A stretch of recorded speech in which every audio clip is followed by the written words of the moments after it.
घबराने की कोई जरूरत नहीं। मेरे बेटे की एंट्री मतलब इन बदमाशों को डिसेंट खुद को समझता क्या?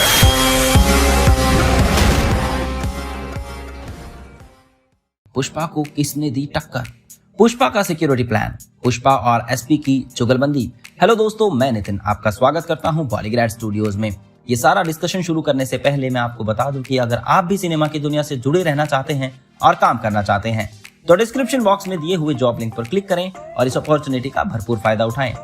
पुष्पा फ्लावर नहीं, मैं फायर है फायर, ये कहने वाले पुष्पा यानी कि अल्लू अर्जुन की कहानी सुनाने आया हूं आज मैं आपको। पुष्पा ने अपना सारा बचपन अपनी अकेली माँ को काम करते देखा है और इसके साथ ही उन्होंने ये भी देखा है कि कैसे उसकी माँ का सब तिरस्कार करते थे, क्योंकि पुष्पा के पिता ने कभी उसकी माँ को वो इज्जत नहीं दी और उसकी माँ एक बिन ब्याही माँ थी। लेकिन माँ ने पुष्पा को हमेशा अच्छी बातें सिखाई और हमेशा ये सिखाया कि कैसे अपने स्वाभिमान से ऊपर कभी कुछ नहीं रखना चाहिए, चाहे जो हो, पर व्यक्ति का आत्मसम्मान ही उसका असली धन होता है। लेकिन पुष्पा ने हमेशा गरीबी देखी, तो उसके दिमाग में हर वक्त यही चलता रहता था कि वो कैसे अपने आप को, अपनी माँ को गरीबी से, जंजाल से बाहर निकाले और कैसे सब कुछ सही कर दे। पुष्पा एक ठेकेदार के अंदर काम करता था। उसका ठेकेदार रेड टिम्बर वुड की तस्करी करता था। मजबूरन 2-4 पैसे सिर्फ इसीलिए दिए जाते थे ताकि वो पुलिस के सामने अपना मुंह बंद ना खोले। और मजदूर भी कभी काम करने बाहर नहीं गए हैं तो उन्हें भी नहीं पता कि मार्केट में उनके इस काम का असली दाम क्या मिलना चाहिए। पुष्पा की इस ठेकेदार के अंदर बहुत सालों से काम कर रहा था और अब पुष्पा ठेकेदार के आदमियों में आने लगा था, जिसे ठेकेदार के हर काले धंधे के और काले सच के बारे में पता है। ठेकेदार हमेशा ही पुष्पा का दिमाग इस्तेमाल करके ज्यादा से ज्यादा मुनाफा कमाने की कोशिश करता। पुष्पा भी अपने ठेकेदार से काम के हर दांव पेच सीखने की कोशिश करता, क्योंकि उसने अपने दिमाग में अपनी और अपनी माँ के फ्यूचर के लिए प्लानिंग कर ली है। पुष्पा ने ठेकेदार से भी ये सीखा है कि कहाँ, कैसे और किस ठेके पर ये लकड़ियां ज्यादा बिकती हैं और हमें किस डीलर से कितना भाव मिल सकता है और किस डीलर से हम कितनी बार्गेनिंग कर सकते हैं।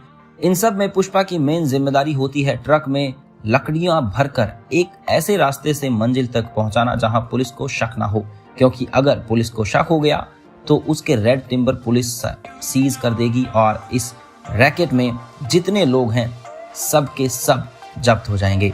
पुष्पा ने अपने मन में ये सोचा कि कुछ दिन और काम करके फिर वो अपना ही ठेका खोल लेगा, जिसने ना तो उसे और ना ही उसकी माँ को गुलामी करनी पड़ेगी।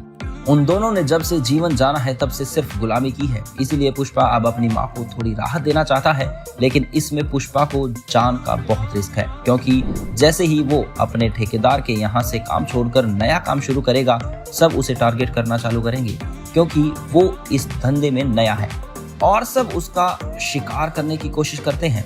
लेकिन पुष्पा भी पुष्पा है, वो किसी भी बात से डरने वाला नहीं और वो ये सब करके दिखाएगा। पुष्पा ने अपने सपनों को पूरा करने के लिए पहला कदम रख दिया है।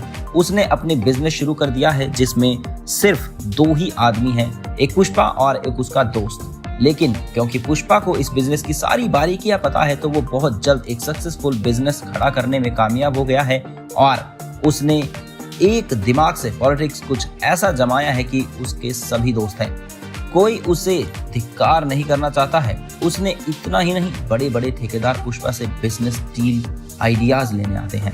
पुष्पा ने अभी पैर जमाना चालू ही किया था कि एक नया एसपी साहब की पोस्टिंग हुई पुष्पा के गांव में। एसपी फहाद फासिल के बारे में कहा जाता है कि वो एक बहुत ही जाबाज पुलिस ऑफिसर है और उन्हें सबसे ज्यादा नफरत है झूठ से, और वो क्रिमिनल को सीधा 3rd डिग्री टॉर्चर देकर सच बुलवाता है।